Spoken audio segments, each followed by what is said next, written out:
And we are back on Big Board Sports on a Monday morning, and we always talk with UAlbany men's lacrosse head coach Scott Marr.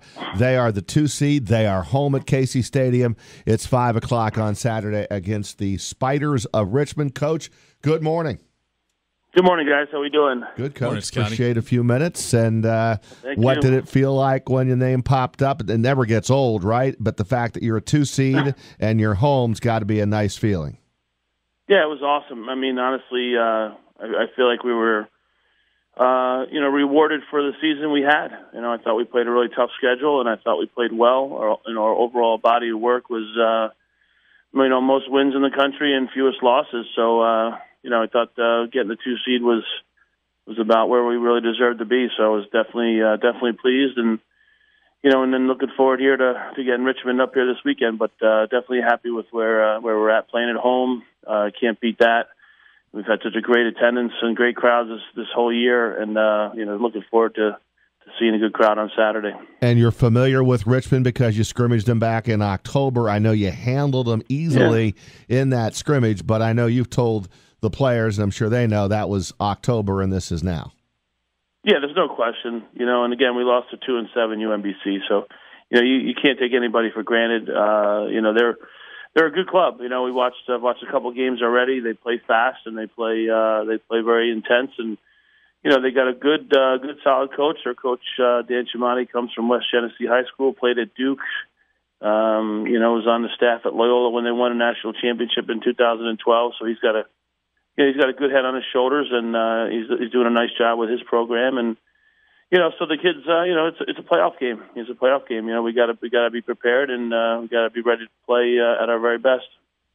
UAlbany lacrosse head coach Scott Marr with us here on Big Board Sports and 104.5 The Team ESPN Radio. The 2 seed in the upcoming NCAA tournament, Saturday, 5 o'clock on ESPNU. But more importantly, it's at home, and hopefully a great weather day at Casey Stadium. Go out and support the Great Danes. Scotty, overcoming everything you guys have this year, be it the 2 losses, although to me the bigger factor, of course, the injuries and the loss of I would call the best player in the country in Connor Fields. Does that better prepare you for an NCAA tournament than maybe you've felt like in the past? Well, I think we've been prepared in the past. I think this is this has been a really consistent year for us. Again, I think the UMBC loss was a kind of an eye opener. We just didn't have it that night, and then unfortunately, when we go to Yale, we lose Connor in the end of the first quarter, and I think it kind of threw everybody for a loop, to be honest with you. So again, fighting through those types of things. I think not having Connor in the lineup at times too. Our other guys have had to step up, and I think the Hogan Anacoke and Justin Ray have done a great job. Jacob Patterson filling in for him. We play a little bit more team offense in a sense. Not that we don't play team up.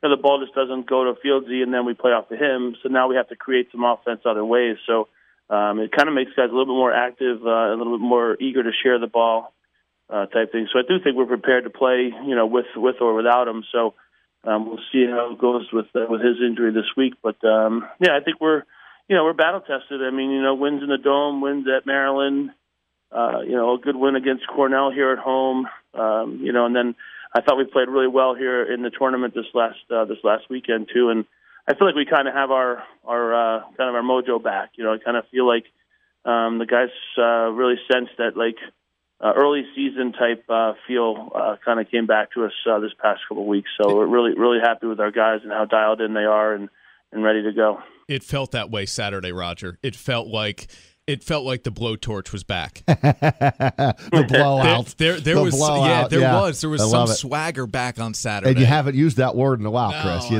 haven't had that the blowtorch. We love that word when it comes to UAlbany men's lacrosse. What do you think is going to happen with Connor here? I text you on Friday night and you said game time pretty much. We'll figure it out in the morning, and you figured to sit him out. What is it going to be? Similar kind of week for Connor leading up to Saturday? Yeah, he's at this point he's meeting with the doctors this morning and just trying to come up with a game plan of maybe how long it would be for him to kind of recover and get himself back. I think it's going to be really towards the end of the week, we just kind of see how is he moving, how mobile is he.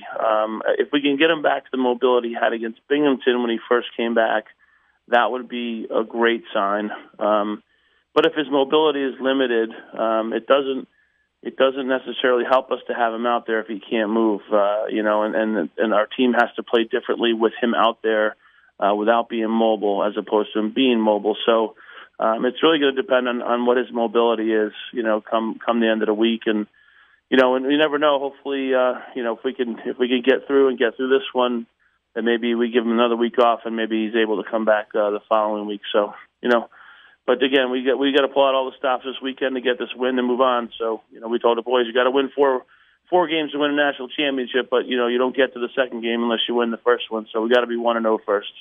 Hey, Coach, as I was watching the selection show last night, it started to feel like college basketball NCAA selection show, and it had a different feel for me yesterday, but maybe it has always felt this way for you, and it's leading to my question of, do you believe we are close to expanding this tournament? There was a lot of discussion on the selection show last night about Villanova getting in and the teams that were left out. It's only a 16-team field. Do you think we're getting closer to expanding this thing? Well, I think the numbers are starting to rise. For the NCAA, it all depends on how much money they're making to expand the tournament. So I think a couple of years ago, we were in a really good position where we were putting 60,000, 70,000 people in a stadium at the end of the day, in the Memorial Day weekend. That really hasn't happened in the last couple of years. So not sure. I mean, if we did expand, it would probably go to 20, and then that would lead to, the top 4 teams having a bye and, those types of things. So I'm not sure that we're ready to go to expansion just yet. I was definitely a little surprised by the selections last night. I really felt like the Big Ten was the most dominant conference in the country, and you left 2 teams out in Rutgers and Ohio State, and you put 3 teams in from the Big East, which I was shocked, and then 4 teams from the ACC when they were, they were kind of up and down all season. So I feel for Rutgers, especially Brian's a real good friend of mine, and I feel for him because they really had a good year, and they lost, I think, 3 games in their conference by a goal. So they were so close, and competitively, I see them being, just like Quinn said on the show, I mean, I see a Rutgers or Ohio State being way more competitive than a Villanova, in that situation. So kind of felt bad for those guys, and unfortunately, at the end of the day, every year somebody's not happy, but it seems like it's been Rutgers the last couple of years, and you just kind of feel for him and his squad after putting in a great season. So it was definitely surprising, and then if I'm Cornell, I'm not particularly thrilled about having to go to Syracuse, after beating them and having a higher RPI and having a better record and everything. That was a weird one as well. So. Not a whole lot of rhyme or reason sometimes to what they do. Well, your team's in a good spot, coming off a great win on Saturday. The blowtorch was rolling. It seems like you got the mojo back, and hopefully Connor has a good week. But in any case, you're home. You're a 2 seed, and you're playing a team that you're at least somewhat familiar with. So all good for the Great Danes. Yeah, we're certainly pleased, Roger. I mean, like I said, we're excited to get going here. Like I said, I feel like we've been rewarded with the 2 seed and the matchup that we got. For the season that we had. And, again, our guys are just excited that we're playing at home. We've had a great regular season here at home and winning a championship here at home. And, again, our fans have been so awesome. It's been so much fun to come out and have that many people there. It's just so loud, again, when we play in that stadium. And, it's just been a lot of fun for our guys. Hopefully we get one more here and move on next week. Coach, we'll talk to you certainly TV side throughout the course of the week and look forward to 5 o'clock on Saturday. Awesome, guys. Thanks so much. Have a great day. Yes, thank you, Coach.